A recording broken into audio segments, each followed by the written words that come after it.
제가 꼭 가보고 싶은 식당이 있습니다. 가게 이름이 멸공반점입니다. 이름부터가 상당히 마음에 듭니다. 멸공반점의 메뉴도 특이합니다. 멸공 짜장면, 반공 간짜장, 자유대한민국 만세 우동, 빨갱이 박멸 볶음밥. 저는 볶음밥부터 시키겠습니다. 충성 필승 깐풍기, 음료수로는 한미동맹 강화 코카콜라가 있습니다. 이런 애국적인 가게들이 잘 되기를 바라고 우리 국민들의 애국심이 깨어나기를 바랍니다. 우리에게 북한과 공산당이라는 숙적이 있는 것처럼 이스라엘에게는 아말렉이 있었습니다. 아말렉은 무려 1000년이 넘는 세월 동안 이스라엘을 괴롭혔습니다. 오늘의 본문은 이스라엘과 아말렉의 첫 번째 대결 르비딤 전투의 이야기입니다.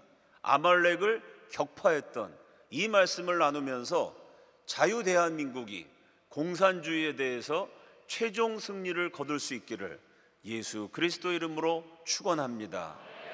첫째로, 인간에게는 싸워야 할 책임이 있습니다. 아말렉에서 대결했던 두 세력을 비교해 봅시다. 르비딤에서 격돌했던 양쪽을 비교해 봅시다. 아말렉은 오랫동안 광야에서 살아왔습니다. 광야의 지형을 잘 알았고 기후에도 적응되어 있었습니다.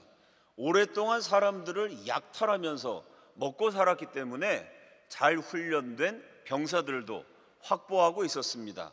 게다가 이스라엘의 후방을 기습 공격했기에 전술적으로도 주도권을 잡았습니다. 이와 대조적으로 이스라엘은 430년 동안 애굽에서 살았습니다. 광야의 지형도 몰랐고 뜨거운 사막의 기후에도 적응이 안 된 상태였습니다. 오랫동안 노예로 일했기 때문에 군사훈련 제대로 받지도 못했습니다. 게다가 후방을 기습당했으니 전술적으로도 주도권을 빼앗겼습니다. 이런 상황이면 누가 봐도 아말렉이 이기는 싸움입니다. 이런 전쟁은 하나마나입니다. 이스라엘이 생존하려면 일찌감치 항복하는 편이 낫습니다. 귀중품도 바치고 사람도 노예로 바쳐서 살아남을 수 있는 길을 도모해야 합니다. 그런데 모세가 대단히 예외적인 결정을 합니다. 출애굽기 17장 9절 상반절입니다. 모세가 여호수아에게 이르되 우리를 위하여 사람들을 택하여 나가서 아말렉과 싸우라. 모세와 이스라엘은 싸우기를 결정했습니다. 하나님의 자유인으로 싸우다가 죽을지언정 야만족, 하나님을 무시하는 아말렉의 노예로 살 수는 없다고 그들은 결정했습니다. 사랑하는 여러분, 승리를 거두려면 먼저 싸우기를 선택해야 합니다. 싸워야만 이길 수가 있고 싸워야만 승리의 열매를 거둘 수가 있습니다. 너무나 당연한 말이지만 사실은 위험천만한 사실이기도 합니다. 왜냐하면 전력이 절대 불리한 상황에서 싸우기를 선택하려면 목숨을 걸어야 하기 때문입니다. 한국전쟁이 터졌을 때 이승만 대통령이 제일 먼저 도망치고 한강 다리를 끊어 먹었다, 이런 이야기가 널리 퍼졌습니다. 그래서 이승만이 아니라 런승만이라는 말이 유행했습니다. 런승만의 증거로 끊어진 다리에서 수많은 피난민들이 탈출하는 사진이 역시 널리 퍼졌습니다. 그런데 이 사진은요, 한강 다리가 아니고 대동강 다리입니다. 1950년 12월 4일 남하하는 유행구를 따라서 자유대한민국으로 탈출하려는 수많은 북한 주민들이 끊어진 대동강 다리를 넘고 건너오는 장면을 미국 기자 맥스 데스퍼가 찍었습니다. 그 이듬해인 1951년 맥스 데스퍼는 이 사진 때문에 퓰리처상을 수상했습니다. 언론계의 노벨상이라고 불리는 퓰리처상을 받을 만큼 유명한 사진인데 이걸 가지고 역사를 왜곡하고 조작을 해서 런승만의 증거라고 이승만을 매도해 왔습니다. 1950년 6월 실제로 폭파되었던 한강 다리 사진도 남아 있습니다. 다리를 끊기 전에 민간인들이 희생당하지 않도록 출입을 통제했습니다.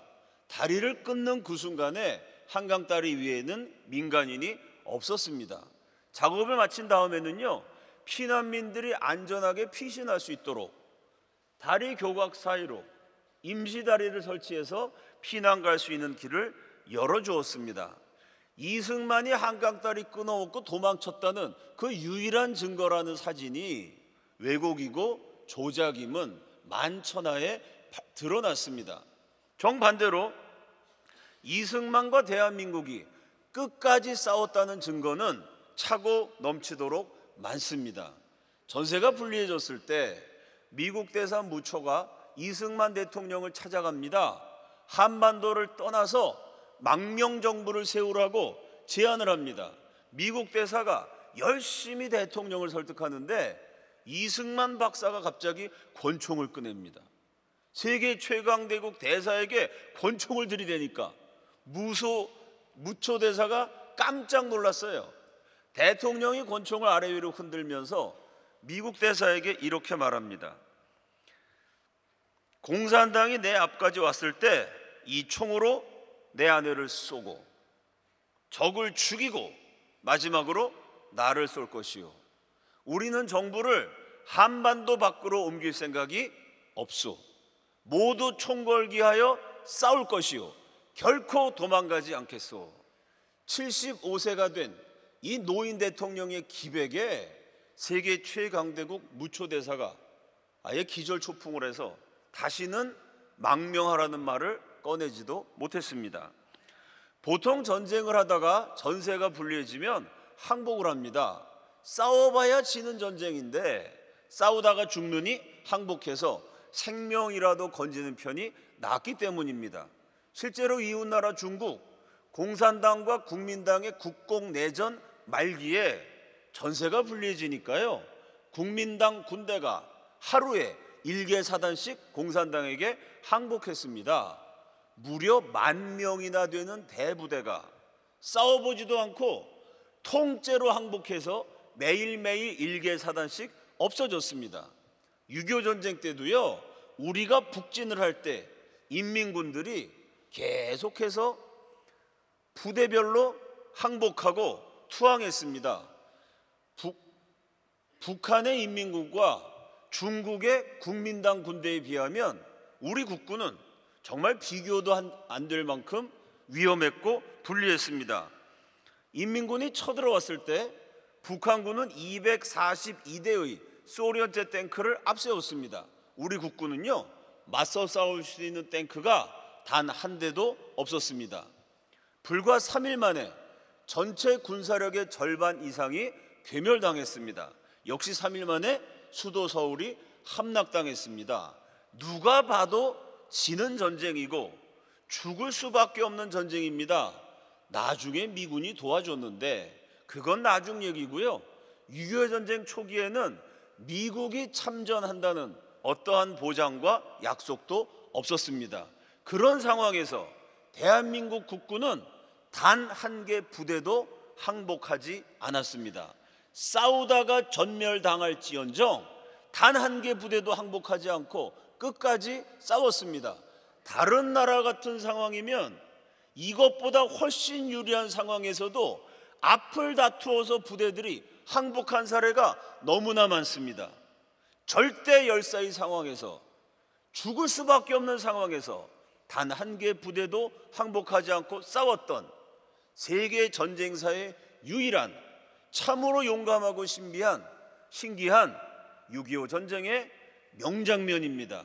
대통령이 끝까지 싸웠고 군인들도 끝까지 싸웠고 우리 국민들도 끝까지 싸웠습니다. 사랑하는 여러분, 전 세계가 부러워하고 찬탄하는 한강의 기적을 이룰 수 있었던 바탕에는 끝까지 포기하지 않고 싸웠던 대한민국의 용기와 기백이 있었기 때문에 가능했습니다. 지금도 우리의 생존을 위협하는 적들이 여전히 있습니다. 밖으로는 주체 사상의 북한과 공산주의 중국이 있습니다. 안으로는 종북, 반미, 주사파, 친중 세력들이 있습니다. 정신적으로는 동성애, 신천지, 마약이 전염병처럼 퍼져갑니다.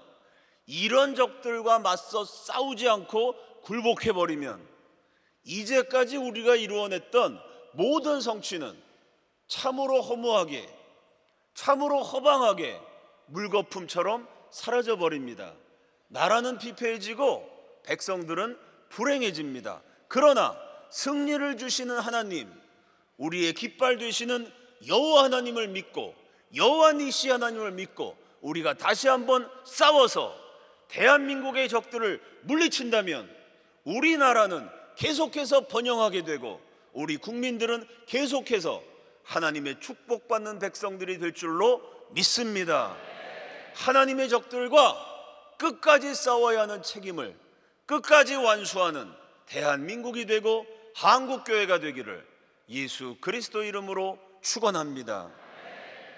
둘째로, 승패를 결정하는 주권은 하나님에게 있습니다. 모세는 여호수아에게 싸우라고 명령했습니다. 절대 불리한 상황에서 싸우라니 자살하라는 말처럼 들립니다. 그러나 모세는 절대로 자살을 명령한 것이 아니었습니다. 출애굽기 17장 9절 전체를 보겠습니다. 모세가 여호수아에게 이르되 우리를 위하여 사람들을 택하여 나가서 아말렉과 싸우라. 내일 내가 하나님의 지팡이를 손에 잡고 산 꼭대기에 서리라. 여호수아가 광야에서 싸우는 동안 모세는 산으로 올라갑니다. 여호수아가 칼과 창으로 싸우는 동안 모세는 하나님의 지팡이를 잡고 싸웁니다. 이 하나님의 지팡이는 본래 모세가 광야에서 양을 칠 때 쓰던 양치기 목동의 막대기입니다. 그런데 호렙산 불타는 가시덤불에서 하나님이 모세에게 나타나셨어요. 그때 처음으로 내리신 명령, 내 막대기를 던져라. 모세가 던졌더니요, 그 목동의 막대기가 살아 꿈틀거리는 뱀으로 변합니다. 한낱 양치기였던 모세의 볼품없는 막대기, 먼지도 묻고 양도 치고 염소 엉덩이도 때리다 보니까 짐승들 털도 묻어 있고 오줌도 묻고 똥도 묻은 그 더러운 막대기가 하나님이 기적을 베푸신 그 순간부터 하나님의 지팡이가 됩니다. 출애굽기 4장 20절 다 함께 읽습니다. 시작.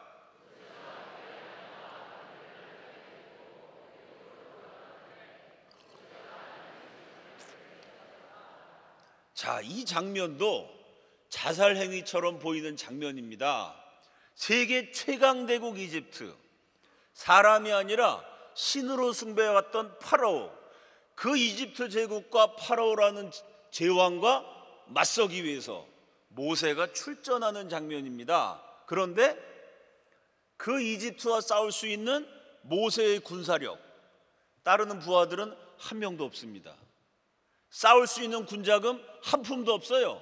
아무런 세력도 없고 돈도 없고 군대도 없는데 딸랑 모세 혼자서 하나님의 명령을 받고 천하제일의 강대국 이집트와 싸우기 위해서 떠나갑니다. 딸랑 모세 한 사람, 딸랑 모세의 손에 든 것은 그 목동의 막대기입니다.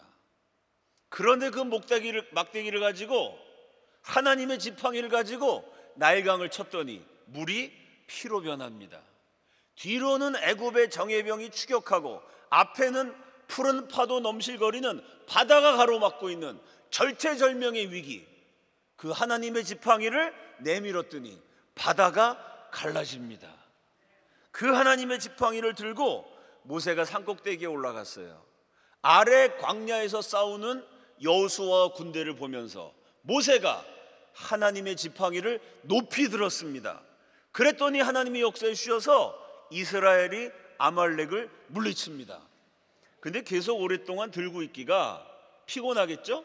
팔이 아파서 손을 내리니까 하나님의 권능을 상징하는 지팡이, 한낱 양치기였던 모세를 해방자로 만든 지팡이, 대제국 이집트를 괴멸시켰던 그 능력을 상징하는 지팡이를 내렸더니요, 아말렉이 기운을 회복해서 이스라엘에게 반격을 가합니다. 그러니 계속해서 이기려면 하나님의 지팡이가 내려지지 않고 높이 들려 있어야 됩니다. 그래서 아론과 훌이 모세 양쪽 옆에 와서 모세의 팔을 받쳐줍니다. 출애굽기 17장 12절입니다. 모세의 팔이 피곤함에 그들이 돌을 가져다가 모세의 아래에 놓아 그가 그 위에 앉게 하고 아론과 훌이 한 사람은 이쪽에서 한 사람은 저쪽에서 모세의 손을 붙들어 올렸더니 그 손이 해가 지도록 내려오지 아니한지라. 모세와 아론과 훌이 있는 힘을 다해서 하나님의 지팡이를 높이 들었어요. 이집트 사람들이 신으로 숭배했던 나일강을 피로 물들게 한 지팡이, 그 넘실대던 바다를 갑자기 갈라지게 해서 마른 땅처럼 건너게 만들었던 지팡이, 하나님의 권능을 상징하는 지팡이가 내려오지 않고 계속 높이 들려있는 동안 이스라엘이 계속해서 이깁니다. 이스라엘이 계속해서 물리쳐요. 마침내 절대 열세였던 이스라엘이 절대 강세였던 아말렉에 찬란한 승리를 거두게 됩니다. 여호수아가 칼날로 싸웠던 장면은 인간의 책임을 상징합니다. 저에게도 여러분에게도 감당해야 하는 전투가 있고 싸움이 있습니다. 하나님이 허락하신 싸움이면 끝까지 싸워야지, 겁을 집어먹고 비겁하게 용기가 없어서 물러나 버리면요, 결국은 하나님이 주신 축복을 누리지 못하고 결국은 처참하게 죽게 됩니다. 싸워야 되는 책임, 바로 그것이 여호수아가 칼날로 싸웠던 전쟁입니다. 동시에 모세와 아론과 훌이 높이 들었던 하나님의 지팡이, 그것은 승패를 결정하시는 하나님의 주권을 상징합니다. 지팡이를 들고 있을 때 이겼고 내리면 졌습니다. 승패를 결정하는 것은 하나님의 지팡이였어요. 마찬가지로 싸우는 자는 인간이지만 승패를 결정하시는 분은 하나님이십니다. 과정을 책임져야 하는 것은 사람이고 그 결과를 결정하시는 분은 하나님이십니다. 사랑하는 여러분, 인간에게는 인간이 해야 되는 일이 있습니다. 마찬가지로 하나님에게는요, 하나님이 하시는 일이 있고 하나님만이 하실 수 있는 일이 있습니다. 내가 해야 할 싸움을 안 한다면 인간의 책임을 다하지 않는 무책임입니다. 동시에 내가 했기 때문에 결과도 내가 결정하는 것이다. 좋은 결과가 주어졌을 때 이것은 나의 공로이고 나의 업적이라고 착각한다면 그것은 교만입니다. 결과를 결정하시는 분은 하나님이시기 때문에 내가 결정하는 것처럼 생각하고 내가 했다고 자랑한다면 그것은 하나님의 영역을 침범하는 교만이 됩니다. 인간이 해야 될 일은 과정에 충실하는 것입니다. 내가 싸워야 할 책임을 완수하는 것입니다. 그런 다음에는 결과를 주시는 분은 하나님이시다. 승패를 결정하시는 분은 하나님이시다. 인간은 책임을 다한 다음에 주권자이신 하나님을 신뢰해야만 하는 것입니다.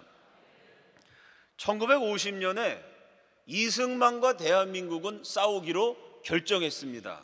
그런데 결과는 너무나 참담했죠. 밀리고 밀려서 낙동강 전선까지 내려갔습니다. 절체절명의 위기에 영부인 프란체스카가 고열을 앓는 열병이 걸린 상태에서 일기를 기록했습니다. 1950년 7월 17일, 전투는 계속되어도 어두운 소식뿐인 것 같다. 고열에 들떠 멍멍한 속에서도 대통령의 기도는 매일 밤 내 귓전에 울렸다. 오 하나님, 우리 아이들을 적의 무자비한 포탄 속에서 보호해 주시고 죽음의 고통을 덜어 주시옵소서. 총이 없는 아이들은 오직 나라를 지키겠다는 신념만으로 싸우고 있나이다. 당신의 아들들은 장하지만 희생이 너무 크옵니다. 하나님, 나는 당신의 기적을 기다리고 있습니다. 북한군은 탱크로 밀고 오는데 우리 국군은요, 총 한 자루 제대로 없이 그저 맨주먹 붉은 피로 죽을 각오를 하고 싸우고 있었습니다. 낙동강 전선에 피가 강물처럼 흐르고 시체가 산처럼 쌓였어요. 손잡벌 되는 병사들이 목숨 내놓고 싸우고 있는 동안 할아버지 뻘 되는 대통령은요, 끊임없이 하나님께 기도합니다. 사람의 힘으로 도저히 안 됩니다. 인간의 능력으로 불가능이에요. 그래서 이승만 대통령은 하나님께 기적을 일으켜 달라고, 도저히 안 되니 하나님이 기적적으로 역사해 달라고 끊임없이 부르짖었습니다. 사랑하는 여러분, 과연 기도한 대로 기적이 일어났을까요? 이승만 대통령이 기적을 달라고 기도했던 날이 7월 17일, 바로 그 시간에 미군에서는 중요한 회의가 열리고 있었습니다.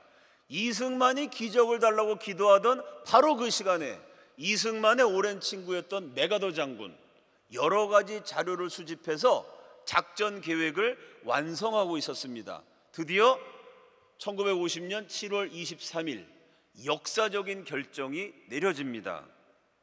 크로마이트 작전 계획 초안이 7월 23일 완성되어 극동군 사령부 관계자들에게 회람되었다.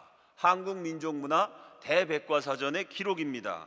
메가더가 계속 정보를 수집해서 수립하고 있었던 작전 계획의 초안이 이승만이 기적을 달라고 기도하고 있었던 바로 그 주간에 7월 23일 완성되었습니다. 작전명 크로마이트. 나중에 이 작전 이름이요, 저와 여러분이 잘 알고 있는 이름 인천 상륙 작전이라는 계획으로 변경이 됩니다. 메가더가 상륙 작전을 제안했을 때 미군 지휘부, 미국 지도자들이 일제히 반대했습니다. 세계 최고의 군사 전문가들이 성공 확률 5,000분의 1 미만이라고 했습니다. 마지막 작전을 결정하는 회의에서 2시간 동안 만장일치로 안 된다고, 성공 확률 5,000분의 1도 안 된다고, 떼죽음을 당할 뿐이라고 다 같이 반대하는데 메가더는 똑같은 말만 2시간 넘게 반복합니다. 그래도 인천에 상륙합니다. 그래도 인천에 상륙합니다. 별 5개, 미국 역사상 최고의 명장 메가더의 고집을 꺾을 수가 없어서 미군 지휘부가 할 수 없이 인천 상륙작전을 결정합니다. 그런데 성공 확률 5,000분의 1이라던 작전이 눈부시게 성공을 해서 대성공을 거두어서 단 한순간에 전세가 역전됩니다. 이승만이 기도했던 그 시간에 이승만이 기도했던 내용 그대로 인천 상륙작전이라는 기적을 하나님이 응답으로 내리신 줄로 믿습니다. 사랑하는 여러분, 개인적으로, 가정적으로, 교회적으로, 국가적으로 해결하기 어려운 참으로 힘든 문제가 있습니다. 문제가 없는 사람이 없습니다. 고통스럽고 괴로운 상황 속에 처하지 않은 인생이 없습니다. 문제들과 대적들 앞에서 승리를 주실 수 있는 분, 우리의 깃발이 되시는 여호와, 오직 한 분, 여호와 니시의 하나님뿐인 줄로 믿습니다. 그 하나님은요, 기적을 주실 수 있습니다. 사람으로는 불가능한 기적도 우리 하나님께는 얼마든지 가능합니다. 역사의 주권자이시며 인생의 해결자이시며 필요하면 기적이라도 내려주실 수 있는 하나님, 그 하나님을 의지하고 부르짖어 기도함으로 인생의 문제를 해결하고 장벽을 뛰어넘으며 기적을 체험하는 성도들이 되시기를 예수 그리스도의 이름으로 축원합니다. 셋째로, 싸워야 하는 전쟁과 기억해야 하는 전쟁이 있습니다. 출애굽기 17장 14절과 15절 다 함께 읽습니다. 시작.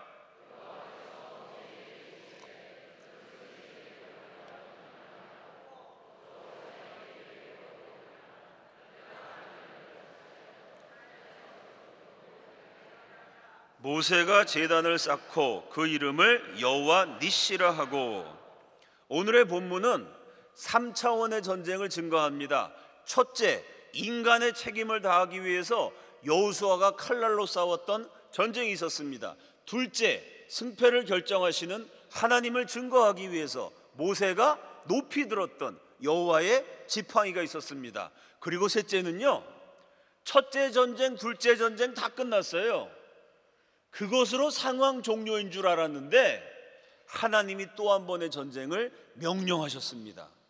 책에 쓰고 귀에 들려서 외우게 하고, 외웠는지 안 외웠는지 체크하고, 제단을 쌓아 여호와 니시라고 부르라고, 기념하라고, 기억하게 하는 역사의 전쟁을 하나님이 세 번째로 명령하셨습니다.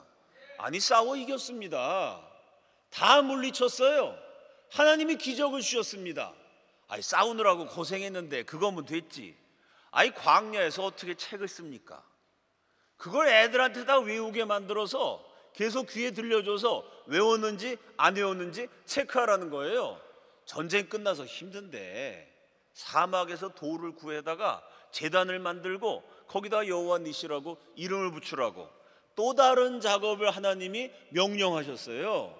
이 번거로운 일을 왜 세 번째 전쟁을 명령하셨을까요? 빛나는 승리를 거두었지만 한 50년 지나면요, 승리했던 사람들 다 사라져 버립니다.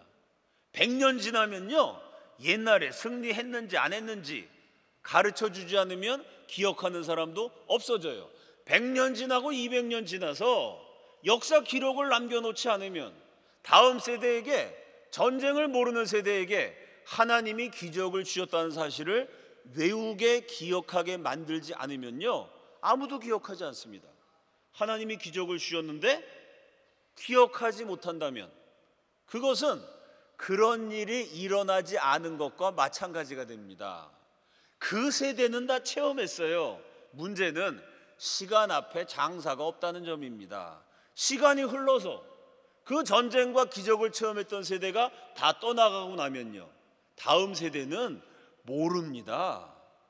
하나님이 주신 놀라운 기적을 망각의 강물에 던져버리면 안 됩니다.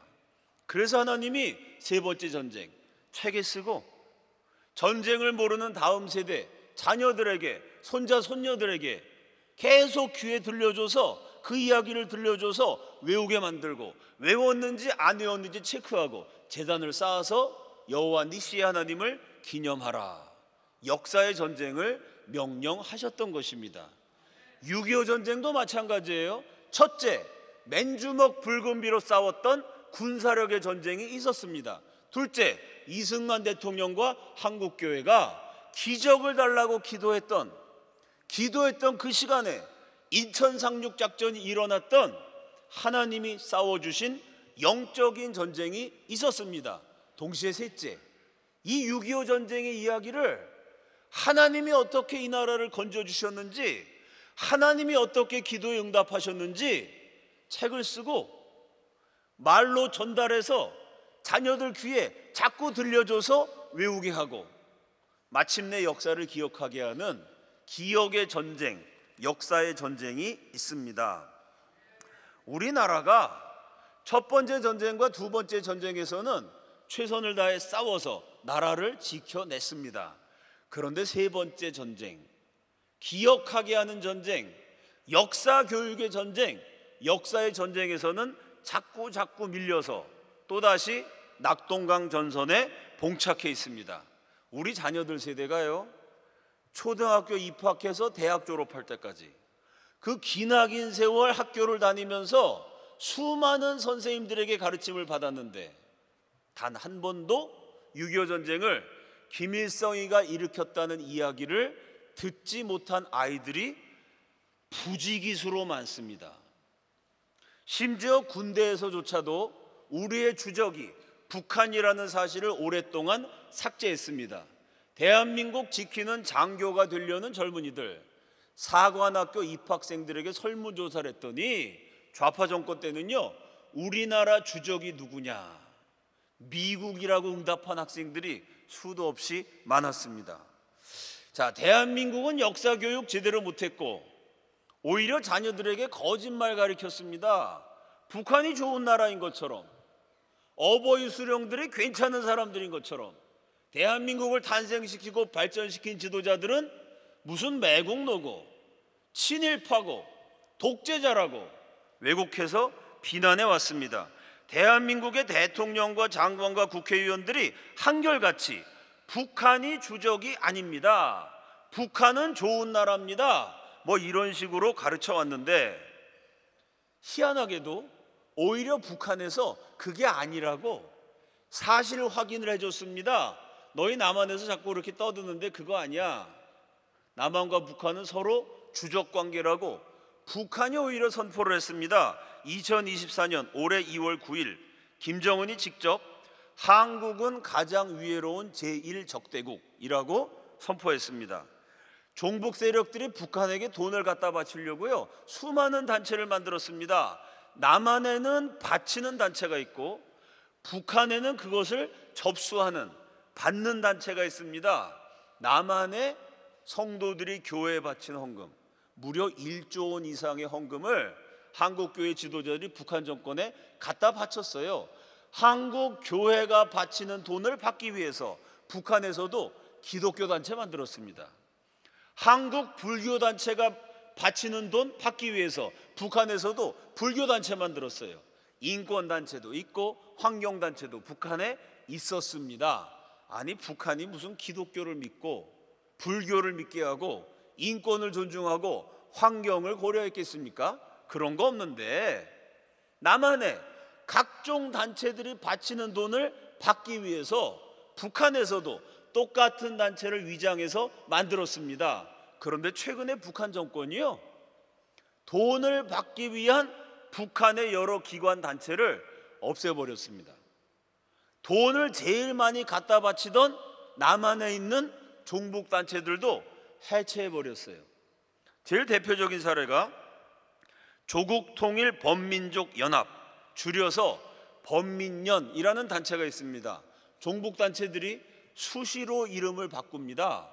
활동하는 사람들은 그놈이 그놈인데 간판을 계속 바꾸고 이름을 계속 바꿔서 위장을 합니다. 수사하는 사람들 골치 아프게 만들어요. 그런데 유독 이 범민연이라는 단체는 30년 넘는 세월 동안 이름을 안 바꿨어요. 왜 이름을 안 바꿨느냐? 어버이 수령이 하사한 이름이기 때문입니다.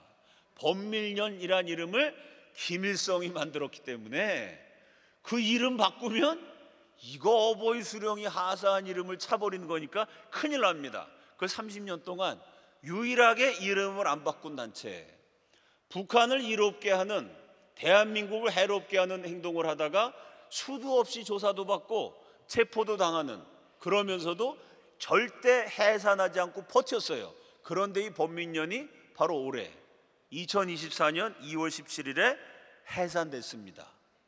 대한민국은 해산시키지 못했는데요, 북한 정권이 해산하라고 지령을 내려서 알아서 해체되어 버렸습니다. 왜 이런 상황, 이런 흥미로운 상황이 계속 일어날까요? 요즘 돌아가는 상태를 보면 대한민국이 못했던 안보 교육을 북한이 대신해주고 있습니다.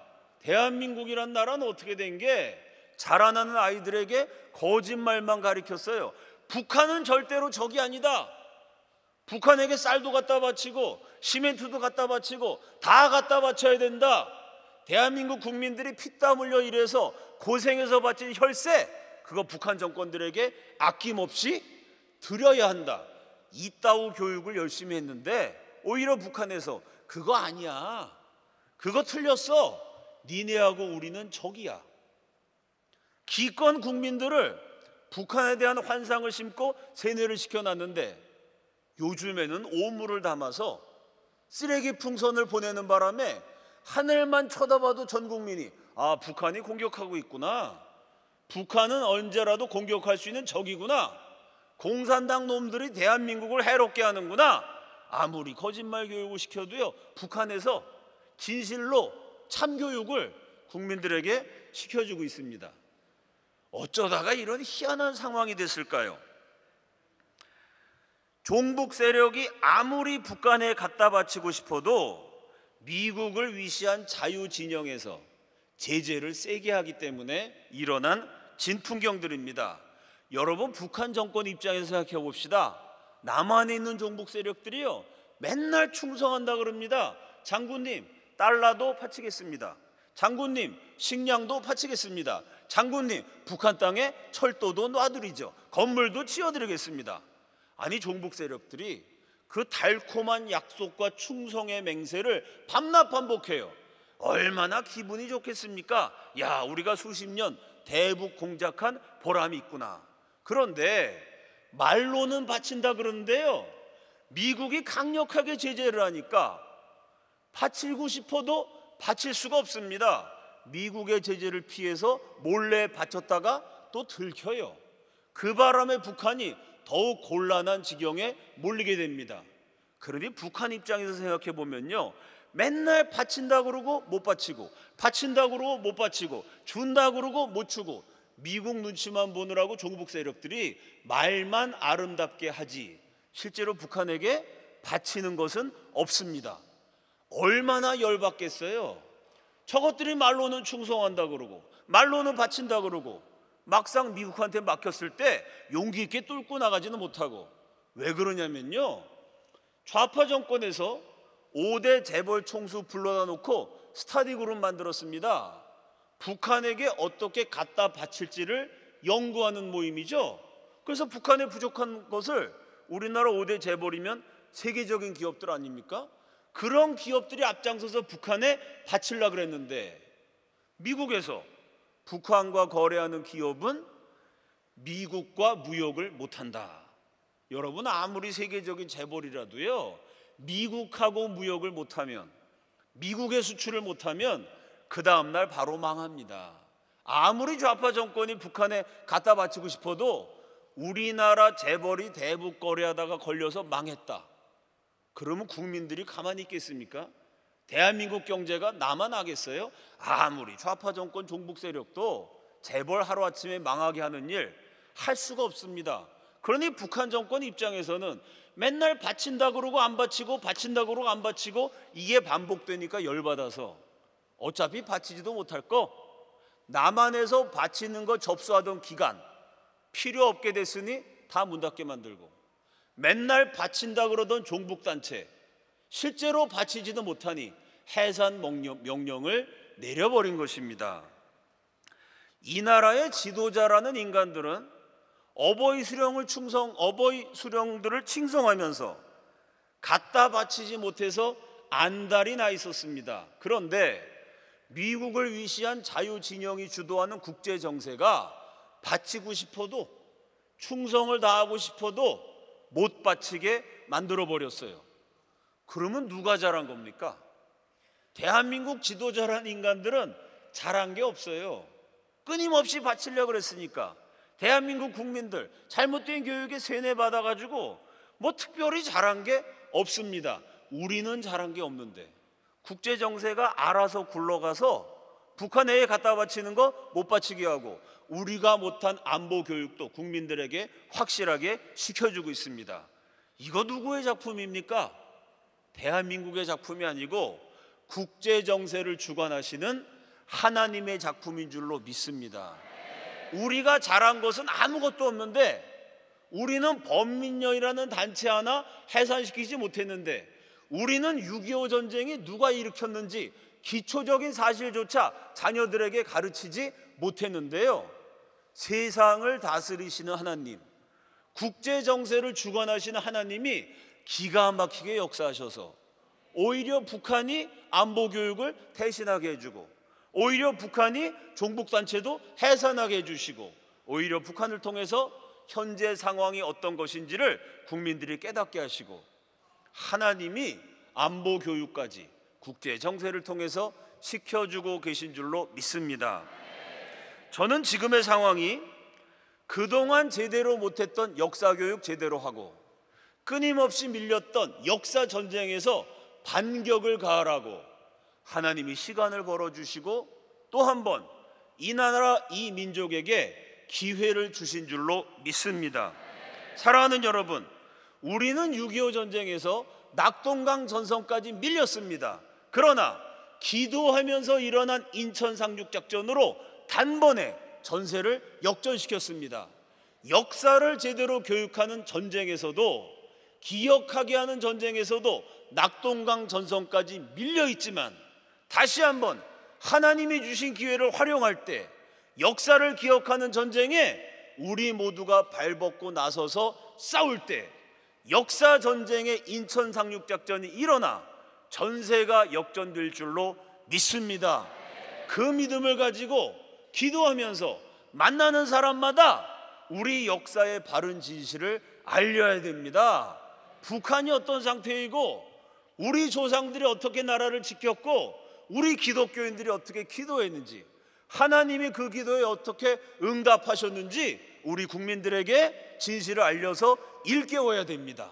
단 열심히 알리되 싸우지는 말고, 너무 핏대를 올려서 혈압이 올라가시면 만수무강에 지장이 생깁니다. 지금 사실상 나라가 사상적으로 내전 상태예요. 정치 얘기, 역사 얘기 하다 보면 이거 멱살잡이도 하게 되고 싸우게 되고 큰 소리도 나게 됩니다. 그래서 기도가 필요하고 지혜가 필요해요. 기도하면서 지혜롭게, 어쩔 수 없이 싸워야 될 때 싸우는 거지만 될 수 있으면 싸우지 않고 좋은 말로, 어쩔 수 없는 순간엔 관계가 깨지는 겁니다. 아니, 나라가 망하는 판인데 뭐 관계 하나가 중요하겠어요? 그러나 그건 어쩔 수 없는 상황이고, 될 수 있으면 관계 깨지지 않게 먹을 것도 사주고 친절한 말도 해주고 그 사람 얘기도 잘 들어주면서 호시탐탐 기회를 노리다가 하나님이 찬스라는 기회를 주시면 역사의 진실을 알리고 대한민국 상황을 알려서 우리 국민들을 깨우치는 전쟁, 누구라고 할 거 없이 저나 여러분이나 다 같이 참여해야 합니다. 마찬가지로 부모님들은 자녀들에게 역사의 사실을 알려줘야 합니다. 단 너무 길지 않게. 너무 부모님들이 자식 앉혀놓고 그냥 일방적으로 얘기를 너무 오래 하면 애들이 지겨워가지고요, 오히려 역효과가 납니다. 꼰대 소리 듣지 않는 범위 내에서 기도하면서 지혜롭고 적절하게 일방적으로 가르치기만 하면 그 애들이 계속 듣고 있으면 지루하고 피곤하지 않겠어요? 애들 얘기도 좀 들어주고 맛있는 것도 좀 사주고 격려도 해주고 축복도 해주고 애들 분위기를 잘 맞추면서 찬스를 살려서 이 나라가 어떻게 세워졌고, 우리 선조들이 어떻게 공산당을 막아냈고, 맨주먹 붉은 피로 최신식 소련 탱크를 막아내면서 자유 대한민국을 지켜냈던 우리의 빛나는 역사의 명장면들을 우리 자녀 세대들에게 끊임없이 가르쳐야 합니다. 우리가 싸워야 할 적이 있고 그 싸움을 이기게 하신 하나님이 계시며, 그 하나님의 인도 아래 공산당과 싸워 이기고 지긋지긋했던 가난과 싸워 이기고 5,000년 이어내려온 약속의 운명과 싸워 이겨냈던 바로 그 발자취가 자랑스러운 대한민국의 역사임을 우리 자녀 세대들에게 가르쳐야 합니다. 그래서 다음 세대들이 하나님을 사랑하고 대한민국을 사랑하는 바른 신앙관과 바른 역사관을 가진 인재로 성장하도록 기도하면서 책을 쓰고 귀에 들려주고 외우게 만드는 오늘 본문에 기록된 하나님 말씀에, 하나님 명령에 그대로 순종해야 할 줄로 믿습니다. 역사를 기억하는 전쟁에서도 인천 상륙작전이 일어나기를 축원합니다. 이제 6.25 전쟁 발발하고도 74년이 지났습니다. 우리 자녀들이 성장해서 사회의 주역이 될 때는요, 6.25 전쟁 100주년 기억하는 사람 아무도 없을 수도 있습니다. 그럴 때라도 우리 금난교회 자녀들만큼은 하나님을 사랑하고 대한민국을 사랑하고 6.25 전쟁의 역사를 똑바로 기억해서 바로 그때 전쟁에 대한 기억이 사라져가는 그 시대에 금난교회 자녀들이 대한민국 이끌어가는 지도자들이 되고 애국자들이 되고 인재들이 되기를 예수 그리스도 이름으로 축원합니다. 우리 민족과 함께 하시고 대한민국과 함께 하신 여호와 니시의 하나님, 그 하나님이 다음 세대에게 한국 전쟁과 대한민국의 역사를 가르치는 역사의 전쟁에도 빛나는 승리를 주시기를 예수 그리스도 이름으로 축원합니다. 다 함께 기도하시겠습니다.